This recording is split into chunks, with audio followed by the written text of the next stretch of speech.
आपको जब भी ऐसा लगे कि आप डीमोटिवेटेड हो रहे हैं, देखिए मोटिवेशन के दो तरीके होते हैं।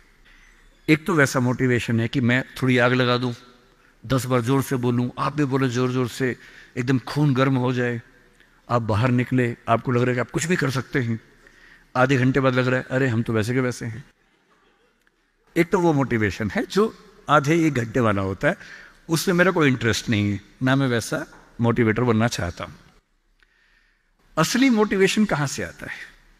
एक तो असली मोटिवेशन ऐसा नहीं होता कि एक साल में एक स्पीच सुनी, एक साल के लिए मोटिवेट हो गए, नहीं। असली मोटिवेशन आता है जिंदगी की जरूरतों से, आसपास से, डेली लाइफ से आता है। और डेली लाइफ से मोटिवेशन चाहिए तो क्या करना चाहिए? ये मैं 3-4 टिप्स दे रहा हूं, आप सब इसको फॉलो करें, आपको डीमोटिवेशन कम से कम नहीं होगा। एकदम आराम से जिंदगी जीनी है, दुखी होना ही नहीं। सबसे पहली बात, अपने आप से इतनी उम्मीदें नहीं पाल लेनी है जो पूरी नहीं हो सकती। और मैं आमतौर पर जब मोटिवेशन के लिए कोई मुझसे कहता है ना, मैं कहता हूं बच्चों को मत बुलाइए, उनके पेरेंट्स को बुला लीजिए। पेरेंट्स को समझाना ज्यादा जरूरी होता है कि बच्चों से इतनी उम्मीदें ना पाल लें कि बच्चों को जीना मुश्किल हो जाए। पेरेंट्स की एजुकेशन ज्यादा जरूरी है। भाई मैं देखता हूं मेरा बेटा पढ़ने में ठीक है, बहुत तोप नहीं है, मैं चाहता भी नहीं कि तोप बने, ठीक से पढ़ ले, मस्त रहे एकदम। पर हमारे गली मोहल्ले में कुछ बच्चे तोप हैं, उनके माता पिता रात दिन लगे रहते हैं, मम्मी फिर से 10th क्लास कर रही हैं, पापा भी 10th क्लास कर रहे हैं, बच्चा भी कर रहा है, रात दिन माँ बाप भी पढ़ा रहे हैं उसको, बच्चा भी पढ़ रहा है, पूरी फैमिली 10th क्लास कर रही है। और बच्चे के 10th क्लास में 99.8% मार्क्स, उसके बाद भी दुखी, 0.2 क्यों नहीं आए?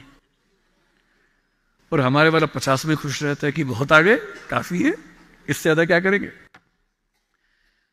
अगर आपने बच्चों से इतनी उम्मीदें पाली, इतना कंपटीशन में उलझा दिया, बेटा तुम्हें फर्स्ट आना है, टॉप करना है, 100% लाना है, ये करना है, वो करना है, आपका बच्चा कितना भी टॉप कर ले, वो कभी खुश इंसान नहीं बन पाएगा। और पेरेंट्स के लिए सबसे जरूरी होना चाहिए कि आपका बच्चा खुश रहे, ठीक इंसान बन जाए, आपके बुढ़ापे में आपकी चिंता कर ले, मन ही मन आपसे नफरत ना करने लगे। जब मेरे पास बच्चे अकेले में आके बात करते हैं, कभी कभी रोते हुए बोलते हैं मुझे अपने पेरेंट्स से नफरत है, नफरत। उन्होंने मुझे एक मशीन समझा अपनी इच्छाएं पूरी करने के लिए। मेरा मन था ये करने का, धमका धमका कि ये फील्ड दिलवाई जो फील्ड मेरा स्वधर्म है ही नहीं। मैं रोज पढ़ता हूं रो रो के, मेरा मन नहीं करता पढ़ने का क्योंकि मेरी फील्ड थी ही नहीं।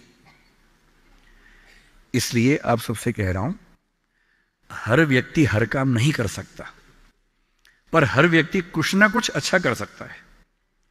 और वो कुछ ना कुछ अच्छा क्या है? जो आपका स्वधर्म है। इतने उम्मीद मत पालिए। मसलन क्रिकेट भारत का शौक आजकल सब लोगों को हो गया है, लाखों बच्चे क्रिकेट खेल रहे हैं गली मोहल्ले में, सबको आईपीएल में आना है, सबको भारत की टीम में आना है। पर भारत की टीम में कुल 16 लोग आएंगे, उनमें भी 11 खेलेंगे, 5 बाहर बैठेंगे। और लाखों लोग क्रिकेट खेल रहे हैं, रात दिन की टीम में आना है। ध्यान रखना है, आप जो भी रास्ता चुनेंगे उसमें सफल होने से ज्यादा संभावना विफल होने की है। इसलिए तैयारी करते हुए इस चीज की भी तैयारी करनी है कि नहीं हुआ तो क्या होगा। और मैं बच्चों को बार बार कहता हूं, जिंदगी बहुत बड़ी है, नौकरी जिंदगी का एक छोटा सा हिस्सा है। मिले बढ़िया, ना मिले भाड़ में जाए, एकदम भाड़ में जाए, ठीक। और मैंने खूब देखा है, आईएएस आईपीएस बनने के बाद भी कुछ लोग आत्महत्या कर लेते हैं, दुख से, तनाव से, परेशानी से। और मैंने देखा कुछ लोग छोटी सी नौकरी में इतने मस्त मौला होते हैं कि जिंदगी की हर खुशी जैसे उनके पास ही है। अंत में खुश रहना है तो उसके लिए कोई एक नौकरी जरूरी छोड़ना है, मिलेगी तो बढ़िया है, ना मिले तो भाड़ में जाए। तो अपना तकिया कलाम बना लीजिए। तकिया कलाम का मतलब अपनी एक पंच लाइन बना लीजिए, अपनी एक मिशन स्टेटमेंट बना लीजिए कि ताकत लगाएंगे, पूरी पूरी ताकत से कोशिश करेंगे कि जो मैं चाहता हूं, जज बनना है, पॉलिटिशियन बनना है, आईएएस बनना है, जो बनना है बनूं। उद्यम करना है उद्यम करूं, स्टार्टअप करना है स्टार्टअप करूं, पर नहीं हुआ। कोई पूछे ना अगर नहीं हुआ तो बोला भाड़ में जाए, क्या हो गया नहीं हुआ तो कुछ और करेंगे, तू नहीं कोई और सही, कोई और नहीं कोई और सही। ये इंसान के बारे में नहीं, अभी नौकरी के बारे में है। ये नौकरी नहीं तो कोई और नौकरी सही, कोई और नौकरी नहीं तो कोई और नौकरी सही, ऐसा क्या है, हजार ऑप्शन है। तो खुद से उम्मीदें कम। दूसरा, अपने आसपास 3-4 लोग ऐसे रखिए जो कायदे के लोग हो। आपके जो दोस्त होते हैं ना, जो सबसे अच्छा दोस्त है वो पूरा दोस्त नहीं होता, थोड़ा सा दुश्मन भी होता है। हर दोस्त और दुश्मन का पैकेज होता है। वो आपसे जलता भी सबसे ज्यादा है, लेकिन दोस्त भी है। आपके राज रखता है। आपके पेरेंट्स को वो सब नहीं बताता जो पेरेंट्स पूछते हैं उससे, क्योंकि आप भी नहीं बता रहे उसके पेरेंट्स को। एक म्यूचुअल अंडरस्टैंडिंग है। लेकिन जब दोस्त ऐसा होता है ना कि दूसरा दोस्त सफल हो जाए तो हमें जलन होती है, ईर्ष्या होती है, जो कि नेचुरल है। दुखी नहीं होना है। कोई दोस्त आपको पूछे अगर मैं सिलेक्ट हो गया तू नहीं हुआ तो जलन होगी, झूठ मत बोलना हाँ होगी, नॉर्मल है, सबको होती है, मुझे भी होगी, लेकिन इतनी नहीं होगी कि मैं तेरे खिलाफ कुछ काम करना चाहूं।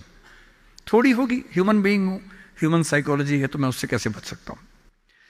अपने आसपास 3-4 ऐसे लोग रखिए जो जनरली पॉजिटिव रहते हों, मनहूस ना हो। यह दुनिया मनहूस लोगों से भरी हुई है।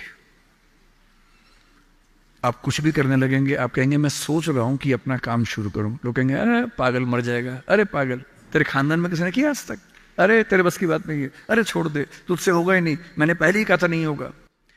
इन मनहूसों से दूर रहिए। ऐसे 2-4 लोग जो थोड़ा पॉजिटिव हों और सोच समझ के सलाह दे। जैसे आप कहें कि मैं सोच रहा हूं कि मैं आईएएस की तैयारी कर लूं, आपका दोस्त कहेगी देख भाई मैं तेरे साथ हूं, सपोर्ट करूंगा, लेकिन ये 3-4 बातें हैं, पहले सोच लो, इन बातों पे अगर ठीक लगे तो आगे बढ़ो, क्योंकि लंबी स्ट्रगल है। हाँ स्ट्रगल करोगे तो मैं साथ में हूं, कोई दिक्कत नहीं आएगी।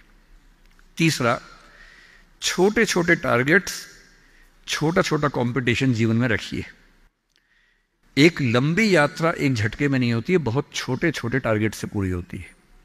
जैसे मैं रोज 8 घंटे पढ़ूंगा, आज मुझे इतना सिलेबस कर लेना है, उतना कर लीजिए। एक टाइम टेबल बना लीजिए। टाइम टेबल हमेशा पूरा नहीं होता है, वीक में 5 दिन पूरा हो जाए सही है, 2 दिन नहीं होगा। क्योंकि इस उम्र में क्या होता है कि 5 दिन पढ़ लिए, 6 दिन जा रहे थे, किसी को देख के अच्छा लग गया, अब उसी की याद में खोए हुए हैं, पढ़ाई नहीं हो रही है। तो वो भी करना है ना, इंसान बने रहना है, मशीन नहीं बनना है। तो 5 दिन पढ़िए, 6 दिन मोहब्बत का रखिए, दोस्ती का रखिए, खेलने का रखिए, और इन सब चीज़ों को मैनेज करते हुए एक अच्छी लाइफ के साथ अगर टारगेट्स लेके चलेंगे, छोटा छोटा कंपटीशन अपने दोस्तों के साथ करते हुए आगे बढ़ें, तो मोटिवेशन आमतौर पर बना रहता है। और जब जब डीमोटिवेशन ज़्यादा होने लगे तो मेरे जैसे किसी की बात सुन लीजिए, 1-2 घंटे के लिए गुब्बारा फूल जाएगा, और 2 घंटे के लिए अगर उस फेज से आप निकल गए तो चीज़ें ठीक रहेंगी।